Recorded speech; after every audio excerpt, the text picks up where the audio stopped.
नाम जब मन के गंदे भाव को जलाता है, जो पापाचरण तुम्हें जलाता रहा है, तुम्हें दुर्गति पहुंचाता रहा है, उसी को जला रहा है। अब चुपचाप सह करके, अगर सहित सहित बाढ़े भगत गृह तन गुरहित गार, बस जैसे दवाई है, हमें बहुत गर्मी भी पैदा करती है, कड़वी भी लगती है, असहनीय, पर हम खाते हैं, पैसा दे के खाते हैं, क्योंकि मुझे रोग नष्ट करवाना है। ऐसे भवरोग नष्ट करना है तो मुझे अभी तो जलाएगा, आगे चलकर वो आनंद देगा कि जैसे हम आपको कह रहे हैं ऐसे आप दूसरे को कहोगे। पर यह है कि अब समय, जैसे इससे कहा ना, दीर्घ काल तक, अब पहले जलाएगा, फिर देखना धीरे धीरे फिर वही जलन रोने में बदल जाएगी। प्रभु मिल, कब तक मिलोगे, जीवन की शाम होने जा रहे, कब मिलोगे नाथ। और चिल्ला चिल्ला कर रोने का मन, प्रभु से मिलने का मन आने। अभी देखो भोगों से मन है, और जब मन पवित्र होगा तो प्रभु, और ऐसा भाव आने लगेगा जैसे जैसे नाम जप कर रहे हो, जैसे आंख मूंदे तो ऐसा लगता है कुछ पर्दा है पर कोई खड़ा है। जैसे पर्दे के पीछे कोई खड़ा हो तो पहले ऐसे आभास होता है भगवान का, फिर धीरे धीरे धीरे पर्दा हटना शुरू होता है। भगवान का जब साक्षात्कार हो जाता है, जीवन परम पद का अधिकारी हो गया। अब लगे रहो, इतना मान के, जैसे डॉक्टर से आप कहो यार दवाई बहुत कड़वी है, हमें बहुत गर्मी पैदा, बोले यही एक दवा है आपके रोग के लिए, यही दवा है, आपको तो खाना पड़ेगा ना। तो ऐसे ही मुझे जलन भी हो तो मुझे सहना पड़ेगा। अगर हम सह गए ये जलन तो सदा सदा के लिए जलन मिट जाएगी, और अगर नहीं सहे तो जलन बढ़ती चली जाएगी, क्योंकि पापाचरण होंगे तो फिर हमारी जलन बढ़ती चली जाएगी। ये जलन जरूरी है, हृदय को ये पवित्र करती है। तो नाम जब जब तो एकदम अच्छा नहीं लगेगा, एकदम ऐसा लगता है यार इसे बंद करो और कुछ भी कर लो, हाँ ऐसा लगता है ना।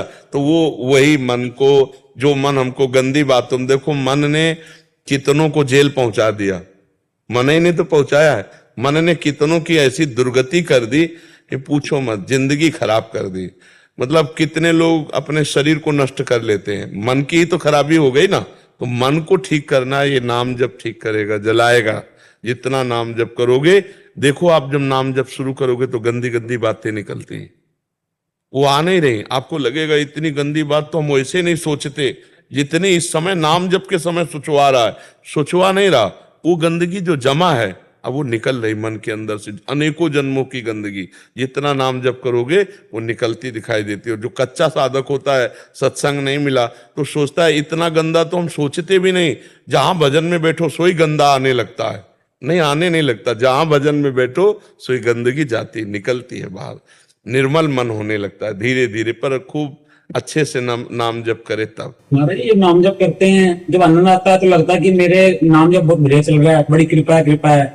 जब नाम जप नहीं आता तो लगता है कि मेरे से नहीं हो पाएगा, ये मेरे बस जैसे जब आनंद नहीं आता। नहीं नहीं, आनंद आवे ना आवे हमको दवा की तरह खाना है, और हमसे नहीं होगा तो फिर किससे होगा। मनुष्य जन्म में ही तो सब कुछ करने की सामर्थ्य है, सुअर कुत्ता तो भजन नहीं करेगा है। भजन तो मनुष्य में, हम हारे ना, ये मन हमको कहता है अब हमसे नहीं होने वाला भजन, तो कहते तुम मत करो, हम करेंगे, राधा राधा राधा राधा राधा। मन नहीं कहेगा चलो थोड़ा मनोरंजन, नहीं, राधा राधा राधा। मन को जिसने मार लिया हो गया भजन। नहीं, 2 साल से आपके बल से लगे हुए महाराज जी। बहुत कठिन है मन को मारना। वो अपने पे आ जाए तो हमारी निंदा करवाने लगेगा आपसे। कुछ हुआ आज तक, कुछ लाभ मिला, वो आपको ऐसे प्रमाण दिखाएगा, तुमको क्या मिल जाएगा। ऐसे मन प्रमाण दिखा के भजन से हटा सकता है, ये बहुत बेईमान है। हमारी दुर्गति अभी तक इसी मन ने की है। आज वो सत्संग के घेरे में फंसा है तो इसलिए राधा राधा जप रहा है, लेकिन ये मत समझो कि फंस गया है, वो फौरन फंसा देगा आपको, निकल जाएगा। इसीलिए निरंतर यहाँ पे वृंदावन में आपके दर्शन और वृंदावन के दर्शन तो हम आते रहते हैं। हाँ, आते रहोगे, बैटरी चार्ज होती रहेगी, नाम में रुचि बनती रहेगी। कभी कभी ऐसा लगता है कि जैसे नाम जब घंटे 2 घंटे किसी काम में व्यस्त हो गए और फिर वो रुक के आया, किसी काम में ध्यान इतना लग गया तो मन जलन होती है कि मैंने 2 घंटे क्यों रोका या कैसे रुक गया। वैसे ये बहुत बढ़िया बात है, देवर्षि नारद जी कह रहे तद स्मरणेन परम व्याकुलते थी। भगवान का नाम छूटे तो जलन होनी चाहिए, व्याकुलता होनी चाहिए। पर बहुत अगर यही अभ्यास चलता रहा तो धीरे धीरे आप इतने सावधान हो जाएंगे कि हर कार्य में आपका नाम चलेगा, आपसे नाम नहीं छूटेगा। पर वो आगे चलकर, अभी ये स्थिति नहीं है जी।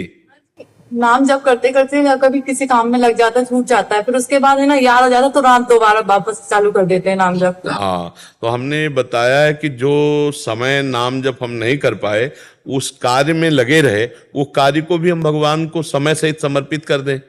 कि जैसे 8 बजे से 10 बजे तक प्रभु आपका भजन नहीं हुआ, पर ये कार्य हुआ, ये कार्य भी आपकी ही सृष्टि का है, तो ये भगवान ने आदेश किया यत करो, जो करो, तो हे भगवान 8 से 10 बजे तक का ये समय आपके चरण। तो इससे क्या होगी, आपकी भक्ति बढ़ेगी, इससे क्या होगा, आपका पुण्य बढ़ेगा, इससे आपको सुख मिलेगा, इसका फल मिलेगा, कार्य भी आपका हो गया और उसका फल भी आपको मिलेगा।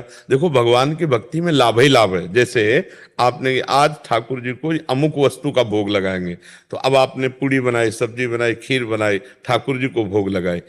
अब ठाकुर जी का भोग लगा, पुण्य हुआ और आपके पाप नष्ट हुए, भोजन आप ही को पाना है। और प्रसादे सर्व दुखा नाम हानि रस्ते पे जाते, वो प्रसाद आपके सारे दुखों का नाश करेगा और पुण्य ऊपर से हो गया। ऐसे बनाया खाया वो बात अलग हो गई, भगवान का भोग लगा के पाया तो वही पुण्य बन गया, वही आपके सुख का हेतु हो गया। कर्म आप अपने लिए कर रहे हो, लेकिन वही कर्म भगवान को समर्पित कर दिया तो वो आपको भगवत प्राप्ति कराएगा और सारे दुख मिटाएगा। भक्ति में कोई घाटा है क्या, इसमें लाभ ही लाभ है। कर्म आपका, भोग प्रसाद आपका, भगवान कोई पा थोड़ी जाते हैं, वो तो समर्पित कर दिया, थोड़ी देर बाद अपने पाते नहीं पाते, लेकिन उसका पुण्य हुआ, पक्का पुण्य मिलेगा, उसका आपको लाभ मिलेगा उसका, और भगवान कृपा करेंगे, वही आपकी भक्ति बढ़ाने वाला बन जाएगा। तो इसलिए हम हर कर्म को भगवान को समर्पित कर दें और कोशिश करें कि 2 घंटा खाली तो ना जाए, बीच में 4 या 5 बार राधा बोल दे, हर 15 मिनट में 10 मिनट में ऐसा अभ्यास बना, राधा ऐसी याद तो आ जाए। 1-1 घंटा भूल जाए तो बहुत कमी है। हमें लगता है हमको और अपने मन को मजबूत करना है कि यार 15-20 मिनट में एक बार तो राधा बोल सकते हैं ना, एक बार कोशिश करो नहीं, हाँ, कि 15 मिनट में एक बार राधा, चाहे जितना हम एकाग्र काम कर रहे हो, एक बार चुपके से राधा बोल लेंगे। तो अगर हम 2 घंटे में 2-4 बार राधा बोला, पूरा समय समर्पित कर दिया, तो भजन ही माना जाएगा। गुरुदेव, शुरुआत में अहम आ जाता है और मोह जागृत हो जाता है कि जैसे शुरुआत करते हैं तो कुछ टाइम अरसे के बाद क्या होता है, अहम आना नहीं, वो तो जो चीजें, जैसे तालाब में कुछ नहीं दिखाई दे रहा, लेकिन जब एक हाथी उतरे तो कछुआ और मछली जितने सब बाहर आएंगे ना, तो ये नाम बलवान हाथी है। जब हम भजन शुरू करते हैं ना, तो जितनी गंदगी होती है, अहंकार भी गंदगी तो है ना, मोह ममता भी तो गंदगी है ना, वो सब निकलना शुरू होते। हमको कोई घबराने की जरूरत नहीं, हमको बस नाम शुरू रखना है, वही निकाल देगी, वही सब पवित्र कर देगी, वही हमको निर्विकार कर देगी। आप नाम जब केवल करते रहिए, जैसे सरोवर बड़ा शांत दिखाई दे रहा है, आपको कुछ नहीं, एक हाथी घुसे उसमें अंदर, तो जे हुई वो हलचल मचाएगा, तो ये सब कछुआ मछली सब बाहर निकलेंगे ना, तो मन रूपी सरोवर अभी हमको दिखाई दे रहा है कि बड़ा शांत है। और जब नाम रूपी मत वाला हाथी घुसा, तो काम क्रोध लोभ मोह मद मत्सर यही सब बाहर निकलेंगे, कूड़ा करकट। तब साधक डरता है कि यार हम दिन भर लगे रहते हैं तो इतना गंदा नहीं आता, लेकिन जब भजन में बैठो तब इतनी गंदगी। तो इसलिए भजन में, क्योंकि अब नाम मथन कर रहा है, अंदर गंदगी को बाहर निकाल रहा है, तभी तो निर्मल हृदय होता है आगे चलकर। तो इसमें घबराना नहीं चाहिए। ये सब गंदगी, चाहे काम की हो, चाहे क्रोध की हो, चाहे लोभ की हो, चाहे मोह की, चाहे मद की, चाहे मत्सर की, ये इच्छा ही